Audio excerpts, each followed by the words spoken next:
now call on Trinity Society, Glen Rogers.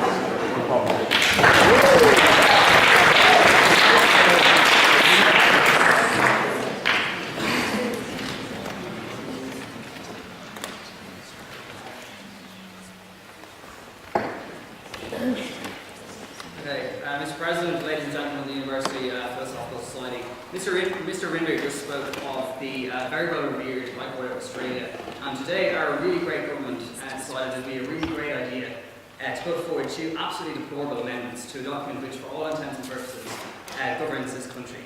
I mention this because Article 44 of that document, the Constitution of Ireland, affords very great protections to religion and relevant religious freedoms. I'm going to tell you why tonight it would be a bad thing if Scientology were allowed that status. Scientology is not as legitimate as any other religion. So, following on from Mr. Rinder's point on lies, 75 million years ago, an evil galactic warlord, and here's where I can just taste the maple syrup, an evil warlord by the name of Zulu dumped 13 trillion aliens from different planets all across the universe into Earth's volcanoes and vaporized them with, wait for it, H-bombs. And the radioactive souls of these poor alien creatures continue to enter into our bodies, implanting engrams and false ideas about Christ and God and, medicine. But anyway, I'm not going to waste my time delving into substantive Scientological belief in this debate. What I say largely is going to focus on the Church of Scientology. And Mr. Rinder was very careful to try and divide this debate into a debate solely on Scientology as a concept. You can't really the two are intricately intertwined. They can't be divided. When most people saw this motion, they instantly would have thought of the Scientology Church. So it's not fair to divide the two in this debate. So I have two main points I'm going to talk about.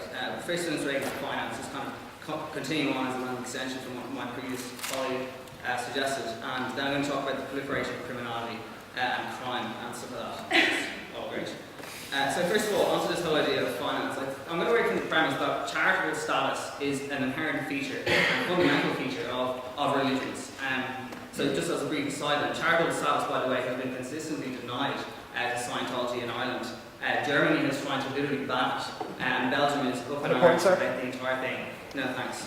Dying to sue the pants off Scientology, the Church of Scientology. So if I could just divide that finance up into 2 points.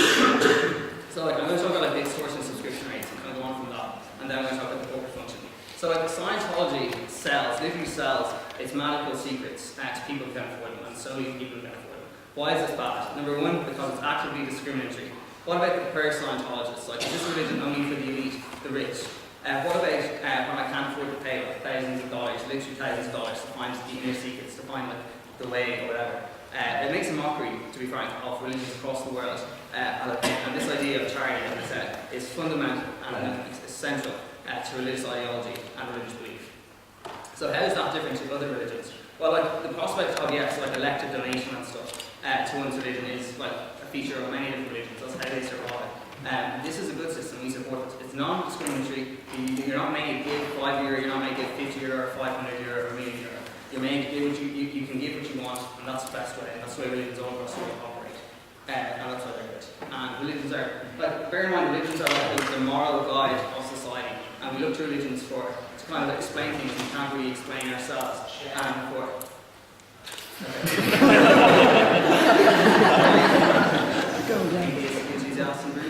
But anyway, so we looked at how can they claim to be for the common good, which is what religions we tend to believe are. How can they call themselves off being religion when all they do is extort money and ask for it? Sorry, no. When I finish the point, so also this whole idea now of corporate function.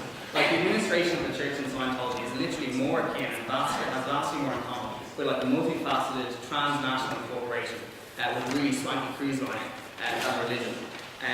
They're fueled by the revenue that it takes in from uber wealthy clientele subscribers, fashionably including some of Hollywood's A-list airheads.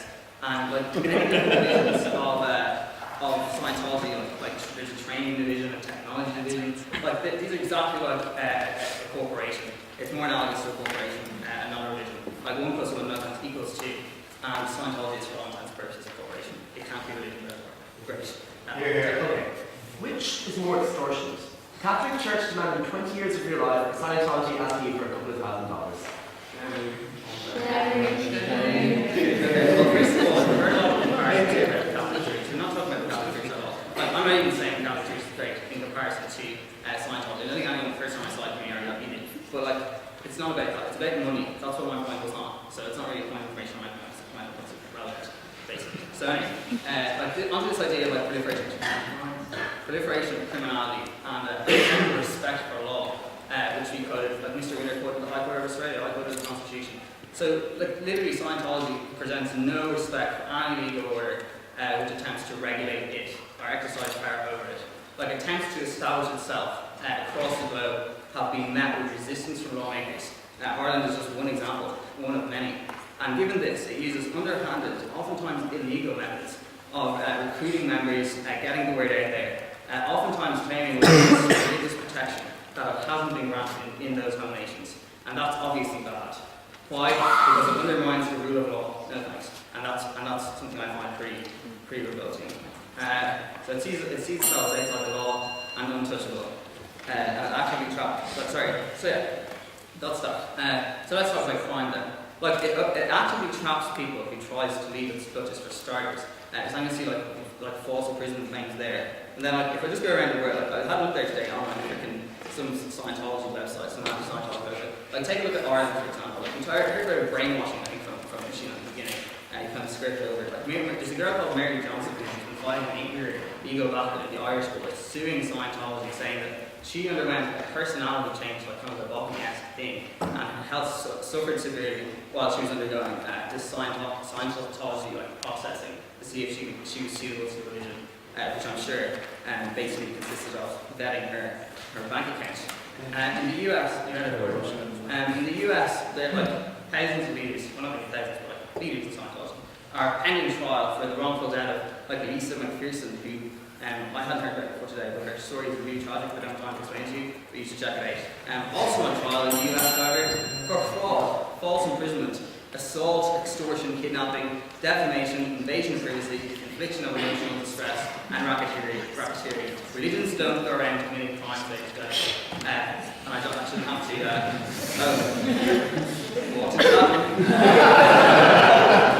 So, like Spain, then relevant leaders have been indicted like yesterday or something, and takes up to 30 years in prison. So, like, do we seriously have to like consider the legitimacy of this as a religion after all that crap?